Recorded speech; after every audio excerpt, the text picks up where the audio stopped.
शिव गुरु यही हमर रउआ से वरदान मांगेला।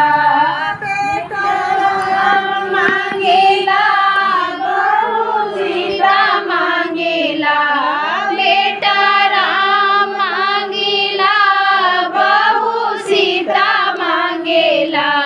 शिव गुरु यही हमर रउआ से वरदान मांगेला। शिव गुरु यही हमर रउआ से वरदान